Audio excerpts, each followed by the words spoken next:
Captain Celine Marlowe's boots clicked against the polished alloy deck as she strode into the Odyssey's Edge's launch bay. The vast hangar stretched before her like a cathedral, its curved steel ribs illuminated by soft cerulean lights. Beneath those arches lay the pride of humanity's final fleet, a sleek, dart-shaped vessel bristling with antennae and sensor rays, its hull bearing the faded emblem of Earth encircled by 12 stars, one for each planetary colony that once flourished under the Terran flag. Celine paused at the foot of the maintenance catwalk, binoculars in hand, and surveyed her crew. Lieutenant Jiro Enders hovered over the aft thruster manifold, sweat glistening on his brow as he calibrated the quantum injectors. Communications Officer Tawe adjusted the signal amplifiers on the dorsal fin, his slender fingers dancing over holographic interfaces. And Dr. Alina Reyesever the stoic ran a diagnostic on the life support recycler. Her normally steady features creased with concern. "Captain," called Engineering Chief Malik Serrano, his voice crackling over the comlink. "All systems are nominal. We're green across the board, except for thermal vents in Sector 7. They're spiking, but manageable." Celine exhaled, the tension in her shoulders easing just a fraction. "Understood, Chief. I want a full report in 10 minutes, and keep those vents cool if they overheat. We lose shield integrity." "Aye, Captain." She tapped her wrist console and brought up the incoming transmission queue. A single file blinked. "Earth Relay Network. Final Peace Envoy." Its timestamp read D0. 0 hours 0 minutes and 12 seconds. 12 hours, 47 minutes before launch. "Lieutenant Anders," Celine said, descending the catwalk toward him. "Status on the transmission." Jiro straightened and handed her a datapad. "Message is encoded. Queued on all subspace channels. It'll repeat every 2 minutes until it's acknowledged or the relay goes dark." Celine traced the lines of code on the screen. "Good. It's concise. The universal plea. The olive branch." President Oberlin spared no flourish. There's a sincerity in her words that even the Dominion might respect. Jiro frowned. "Respect, yes, but fear? We're broadcasting our vulnerabilities as loudly as our hopes." "You're not wrong," Celine admitted, tapping her gloved fingers on the datapad. "But if we must gamble everything on one broadcast, we might as well offer our true hearts." Behind the crew, the hangar's entrance doors hissed open. A blast of stale station air heralded the arrival of Ambassador Kareem Al-Sadawi and his diplomatic cadre, clad in ceremonial whites that contrasted sharply with the utilitarian uniforms of the military staff. "Captain Marlowe," Ambassador Al-Sadawi greeted, stepping forward with a diplomatic courtesy. "I trust you've reviewed the envoy packet." "I have, Ambassador," she replied, inclining her head. "Every word." She paused, swallowing. The enormity of their mission pressed on her chest. "They are counting on us." Al-Sadawi's dark eyes flicked across the bay. "The Dominion has refused all prior overtures. We've exhausted decades of sanctions, of little border skirmishes. You carry more than our apology. You carry the future of the human race." Celine exhaled. "That future depends on them." Listening, the ambassador offered a thin smile. "Then let us proceed with hope, Captain." A klaxon sounded. The hangar's lights dimmed for launch sequence. The massive doors above them began to slide shut, sealing the Odyssey's edge. In its cradle, "Final boarding," Celine announced.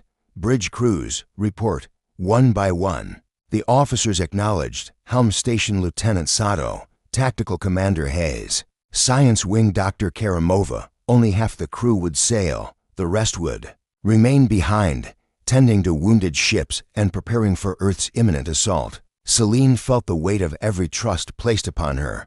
She glanced at Alina, whose calm eyes met hers, and nodded. Dr. Reyes activated the cryo-sleeper pods in the lower decks, readying them for the rest of the team. "Captain," Alina said softly, "the sedatives are preloaded. All I need is your final word." Celine gave a firm nod. "Initiate." The hiss of sealing lids and the low hum of life support met her ears as half the crew slipped into suspended animation in the mezzanine above. The ambassador and Celine's corps officers watched from a glass-walled observation lounge. The glow of stasis chambers cast eerie silhouettes across their faces. 10 minutes to launch. Tau. Celine called, moving to the communications console. Boost power. I want that signal punching through every known corridor of the Dominion. Tau's slender fingers flew. Burst amplification engaged. Relay power at 130%. Good. Celine keyed a manila envelope, sliding in a holochip. This chip contains all intel on our situation command structure, readiness, population data. They need to see how bare our bones are. He nodded, though his jaw tightened. They'll see it. Captain. But if they respond with attack code instead of a ceasefire, she placed her hand on his shoulder. We won't know unless we try. Al-Sadawi's voice echoed through the comm channel. All envoys to the bay, please, Celine offered. One last look at the half-sleeping faces lit by starlight from viewport slits. Each person represented Earth's final flicker of resistance and of hope. Bridge. She called as she climbed the access ladder. Prepare for auto shutdown. The engines thrummed to life. The hull vibrated. The cryo chamber lights blinked. Off one by one. Through the armored viewport, the station's docking clamps retracted. The Odyssey's edge drifted forward into the void. Celine strapped herself into her command seat. She keyed open the main viewer, the infinite black of space, pierced by distant stars that looked for all the world like Earth's unblinking eyes, bidding them farewell. T1 minute, came the intercom. She closed her eyes and whispered, for Earth. And with that, the Odyssey's edge surged into the abyss. Moments later, the universal transmit beacon flared a single, unwavering pulse of light racing. Across subspace, this is Earth.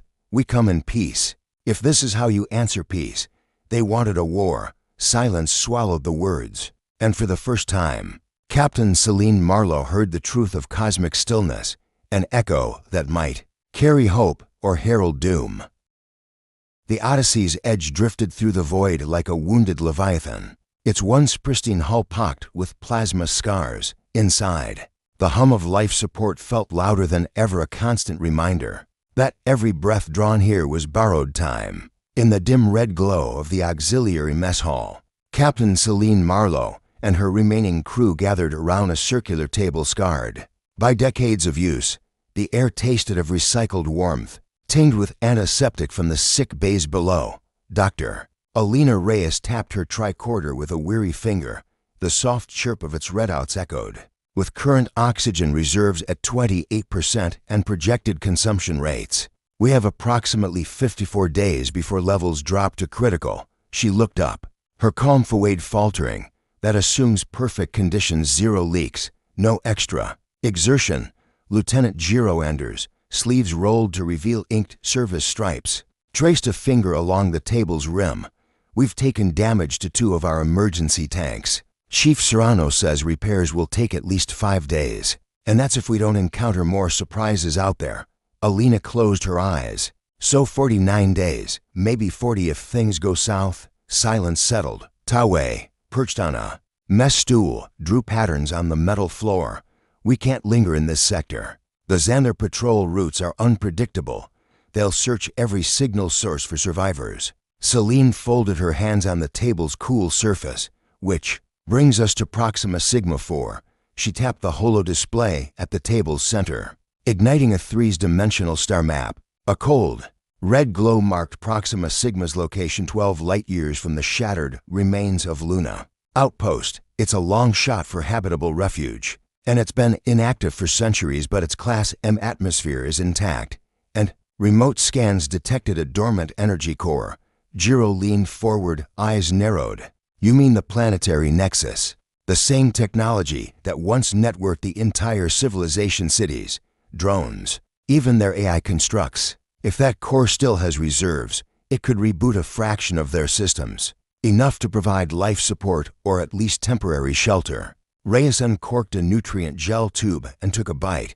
I'll admit, a powered nexus beats scrounging, salvage from dead stations.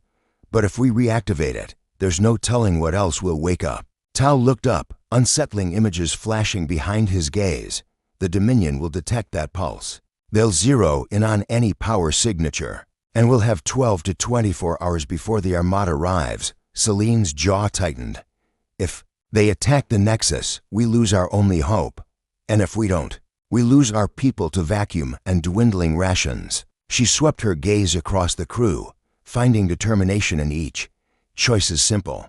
We go to Proxima Sigma. We awaken the core. We either find shelter, or we give our last stand meaning by fighting with every ounce of our will. Alina swallowed. What about cryosleep? If we send most of the crew into stasis, we extend the supplies. Celine nodded slowly, right? I want at least 2 officers awake at all times. They'll pilot, maintain shields, and handle comms. The rest I want them asleep. That nets us an extra 30 days, maybe more. Jiro rubbed his temples. That means He caught himself. That means we sacrifice our wake shift. Tao's brows rose. Captain, you and I should stay awake. We handle comms and sensor ops. Jiro and Alina take the second shift. Celine's eyes burned. You heard the good lieutenant. Tao and I on first watch. Jiro, Alina, you wake at our 12. Reyes nodded. Understood. Silence reigned again until the low hum of the ship's intercom cut in. Engineering to bridge thruster realignment complete. We're plotting a course to Proxima Sigma 4. ETA, 72 hours. Celine stood. Thank you, Chief. Bridge. Out. She turned back to her officers. Get rest where you can. We launch in 5 minutes. The cryo chamber corridor was narrow, lit by flickering strips of white light. Celine walked alongside Alina, Tao, and Jiro. Each chamber stood like a glass coffin, their crew's faces peaceful, relieved even as they surrendered consciousness to save their species. Tao's voice was quiet. Did you ever think it'd come to this? Celine paused by a chamber housing Navigator Sato. Beside it, Tactical Officer Hayes and Terriggers snoozed in deep hibernation. I thought peace would hold. I believed in diplomacy, maybe too much. She pressed her palm against the cold glass, but they wanted war. They got extinction. Alina sighed. Maybe one day they'll listen. Maybe my great-grandchildren will hear us. Tao shook his head. That day's on someone else's timeline. In 3 minutes, Alina swung her arm to a release lever. An audible hiss followed as inert gas filled the immediate chamber, inertial dampeners disengaging. One by one, the pod's lid eased open. Alina slid into the spacesuit's lower half. Your move. Captain. Celine slipped into her suit. The fit was seamless, as though it had been waiting for her for decades. Her comm harness clicked. All stations, prepare for shutdown. Her voice echoed down the hallway. Lights dimmed to red as life support rerouted, Raren diagnostics, and cycled. Power through primary flows. A low thrum vibrated through the deck plates. Down the corridor, the cryo chamber doors closed behind them, sealing off the sleeping crew in airtight embrace. At the corridor's end, the bridge doors slid open with a pneumatic sigh. The room was bathed in deep blue, every console flickering with its own glow. Celine took her seat at the helm. Tao eased into the comm turret. Jiro and Alina settled at navigation and medical stations respectively. Main viewer online. Tao announced, voice reverberating slightly in his helmet. The viewport filled with the velvet emptiness of space, interrupted by distant stars. A slender point of pulsing red light marked Proxima Sigma's solar disk. Helm. Alinus on heading 094, Celine ordered, tapping her console. Maintain sublight drift. No jump until we're in sensor range. I want all arrays scouring for sentient signals, Xanther or otherwise. Aye, Captain, Jiro replied. He keyed in coordinates, and the edge gently pivoted, its thrusters whispering against the vacuum. Celine stared at the starfield as it slid past the viewport. Each point of light felt like a history of life she might never understand or be part of again. Tao, she said, leaning forward, start broadcasting. The stasis wake schedule in code. If any friendly forces are out there, they'll know our pattern. He tapped his wrist display, encoded on subspace band 3, repeating every hour. Celine exhaled. Good, and patch me through to Ambassador Al-Sadawi on secure channel. She keyed her comm unit. A static hiss preceded his voice. Ambassador. Here came the measured tone. Status, Celine asked. The station is preparing for the long haul. Supplies are rationed to outposts. Our military holds a skeleton defense grid around Terra, but without the edge. We have no hope of deterrence. He paused. You have 72 hours to find refuge or use Proxima Sigma's network to broadcast our final appeal. Celine's heart tightened. Understood. I'll do what I must. May the stars guide you. She severed the link. May they. Silence fell again. For hours, they drifted information. For wakeful souls against an infinitude of night. Sensor logs flicked across the holoscreen's asteroid belts, silent satellites of gas giants, and shards of cosmic debris. Not a whisper of life. Alina broke the quiet. I ran diagnostics on life support. Inputs are optimal, but creeping CO levels indicate the filters are under stress. We'll need a full Reagan cycle by tomorrow or we risk crew incapacitation. Jiro rubbed his chin. We can't spare the power for a Reagan until we approach the Nexus. Might trigger a subspace signature. Celine weighed the options. We risk filter overload or Xander detection. I choose overload. Tau, power down non-essentials. Divert reserves to filters. I can't lose my crew to gas. Shutting down auxiliary comm beacon. Tau confirmed. Helm, can you compensate for power draw? Jiro nodded. We'll dial down inertial stabilizers. Minimal impact. As the crew executed her order, Celine reclined slightly in her seat, tapping a sequence on her wrist console. A private log entry began. Captain's log, D+0. 18 hours 37 minutes. And for seconds UTC we press on toward Proxima Sigma 4. Hope is fragile as starlight, but we carry it still. If Earth's voice reaches beyond, perhaps another will hear. If not, we write our fate in the void. She sealed the entry. Round her, the engines thrummed in quiet labor, straining against the inertia of desperation. 3 days stretched like an endless ribbon through the stellar tunnels. Each sunrise was a phantom, no warmth, no life. Only the cold calculus of survival. But even as oxygen dwindled and hope trembled, the Odyssey's edge crept closer to the red star system where humanity's last ember might ignite or flicker out forever. When the Odyssey's edge slipped into Proxima Sigma's orbit, the view on the main viewer stole the breath from every soul aboard. Below them lay the skeletal remains of a world once vibrant. Vast cities of black crystalline spires pierced violet skies, now draped in silver moss and fractured by time. Twin moons hovered in eternal vigil, casting fractured shadows across the ruin-strewn continents. By the stars, Lieutenant Jiro Enders whispered, his voice trembling with awe. They were titans in our galaxy. Captain Celine Marlowe stood at the sensor console, thumbs dancing over the holoscreen as she performed fine scans of the planet's surface. Sensors confirm breathable atmosphere, oxygen, nitrogen, trace xenon. No active life forms detected. Heat maps show residual geothermal pockets clustered around the equatorial ruins. Dr. Alina Reyes peered beside her, stethoscope round her neck. Those pockets could power the Nexus core. If we can tap into them. A soft alarm chimed. Communications Officer Tao Wei turned from the viewport. Xander drones entering system, high-velocity scouts on direct intercept trajectory. They must have traced our jump signature. He keyed a button. ETA, 42 minutes. Celine straightened. We don't have long. Helm, plot us a descent vector to that central spire, coordinates Eta 4 Alpha. She jabbed at the console. Drop us just outside the city gates. I want minimum descent time. The ship shuddered as thrusters ignited. Through the viewport, they watched the planet's edge race toward them.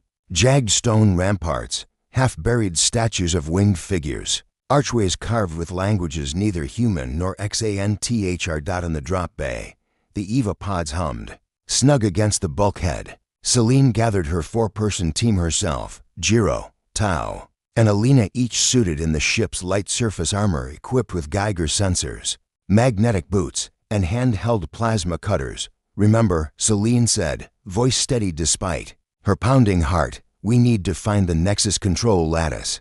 If we can restore even a fraction of that network, we broadcast Earth's plea through channels no Dominion or Xander can jam.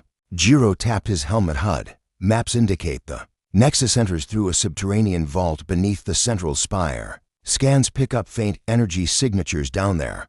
Tao hefted a portable comm booster. I'll set this on the highest subspace band we have, even if they jam standard frequencies.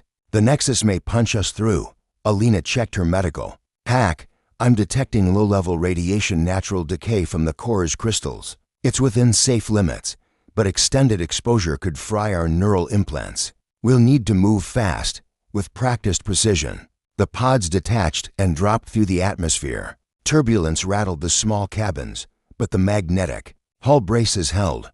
Below, the ruined city approached, streets layered in crystalline dust, down security drones half-submerged in oxidized metal, and the colonnades of an ancient civil court. Its marble filigree twisted into grotesque vines. They landed in the plaza before the central spire. The ground vibrated with detained energy. Cracks in the pavement glowed with ember-like veins. Above them, the spire soared like a dark arrow into the swirling sky, its tip lost in storm clouds. On my mark, Celine whispered. Jiro, light up the Pathfinder beacon.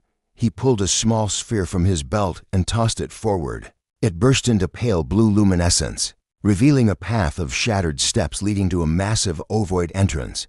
Glyphs flickered along the Freyman alien script that pulsed in time with their own heartbeats. Standing before the sealed portal, Celine extended her hand. Let's see if the legend's true. She pressed her palm to a smooth section of crystal. The glyphs flared bright white. Vibration hummed through the ground with a thunderous groan. The doorway parted, revealing a sloping tunnel that descended into darkness. The team switched on their helmet lamps. Beams of white light cut through the gloom, illuminating walls etched with bas-reliefs of Proximans tall. Angular figures with elongated limbs, hands raised in unison, eyes closed and silent. Communion with a central orb. Those must be the memory rituals, Tom murmured, voice crackling in his calm. They shared consciousness through the Nexus. Jiro's fingers traced a glyph. If we plug into their network, we'll need a native interface. I brought a universal adapter. But with their biotech, we might have to improvise. Alina's display flickered, radiation spiking. Let's hurry. As they descended, each step lowered the air's temperature and density. The walls began to sweat condensation, and a low hum grew louder, a mechanical heartbeat echoing in the cavern. The tunnel opened into a vast chamber, its vaulted ceiling lost to darkness. At the center hovered a crystalline orb 12 meters in diameter, surrounded by 6 skeletal tendrils of fiber optic strands, snaking out to alcoves sculpted into the chamber's perimeter. The Nexus. Celine breathed. She approached reverently. It's more magnificent than I dared imagine. Tao set down the comm booster. I'm initializing the link. Standby for energy feedback. He pulled a cable from his pack and connected it to one of the tendrils. Sparks crackled. The orb pulsed, its inner core glowing a fierce white. Alina's HUD jerked with alerts. Energy levels off the charts. If we overload the conduit, Jiro leapt forward, plasma cutter in hand. He carved a bite-sized slot into the composite sheath of his cable connector and used the shards to shim into the interface port. The orb's light flashed green. A wave of visiosonic data crashed into their suits. Ghostly projections bloomed. Around them, images of Proxima Sigma's golden age sprawling gardens of bioluminescent flora. Sky cities drifting on magnetic currents. Ancestors merged in collective dreamscapes. The hum deepened into a voice, resonant and alien, speaking in tones both harmonious and uncanny. Celine staggered as a vision struck her mind. Earth's swirling blue marble, cities aglow. Children's laughter resonating through valleys of life. Then charred ruins, pale bodies, the echo of her own final transmission. She shook her head. Reset focus. We're here to broadcast, not to become them. Tao's voice was strained. I've rerouted ancillary buffers. We can cycle data burst, store Earth's message alongside their memory archive and launch on 3. Jiro glanced at the orb. Drones approaching Omega-class ships. They'll be overhead in less than 10 minutes. Celine exhaled. Do it.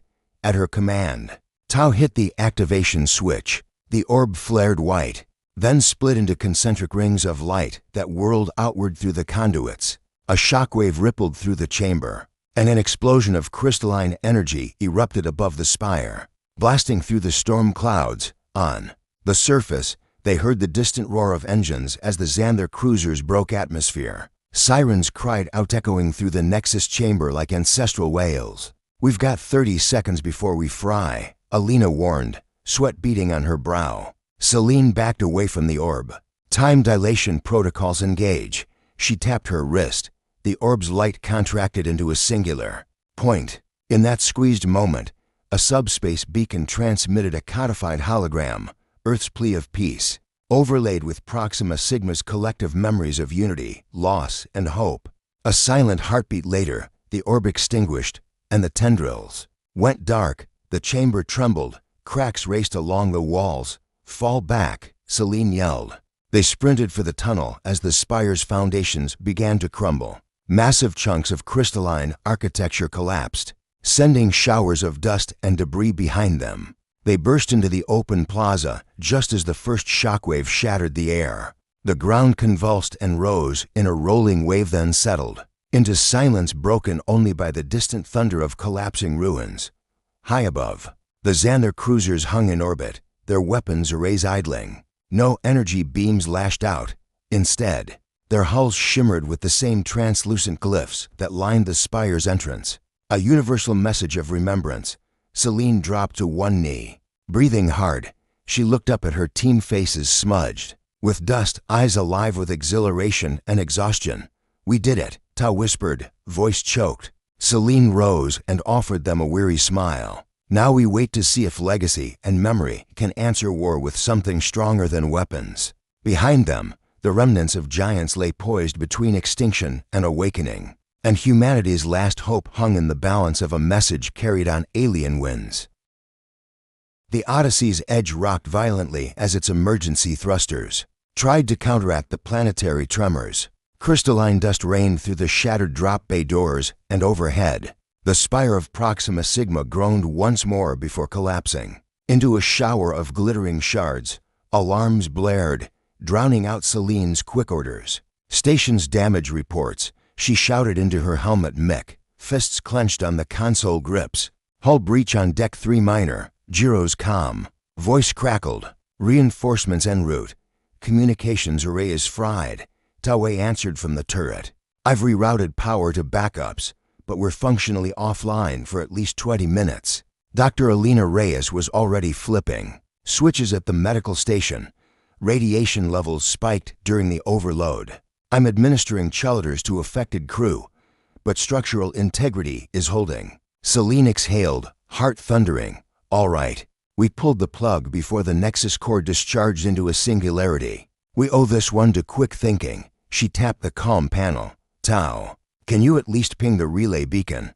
I need confirmation our transmission went out." Tao's fingers flew over a scorched console. "It's a weak signature, but yes, the subspace beacon is live.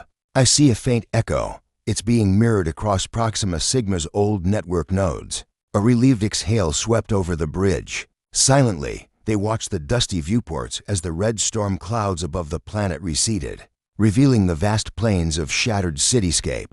In the distance, Xanther frigates once poised for bombardment hovered in a disciplined arc, their dark hulls marked by glowing runes. "Ambassador Al-Sadawi," Celine murmured, keying her private comm frequency. "Reportin'." Static answered. A moment later, the ambassador's weary voice came through. "Captain, we received the broadcast. The Dominion, they're holding fire.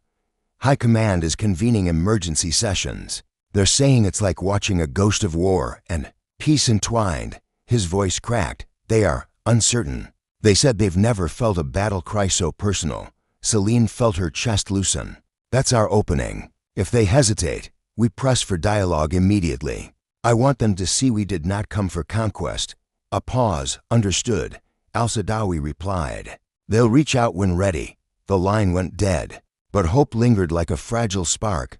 Hours later, the 4-person team regrouped in the main drop bay. They stood amid overturned crates and leaking coolant, the air thick with charged ions. Tao's comm booster blinked with the last bursts of its processing cycle.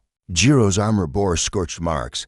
Alina's suit was stained with triage fluids. Celine looked at each of them in turn, pride and exhaustion warring in her gaze. "We came here as humanity's last plea. Now we wait to see if memory and mercy can triumph over hatred."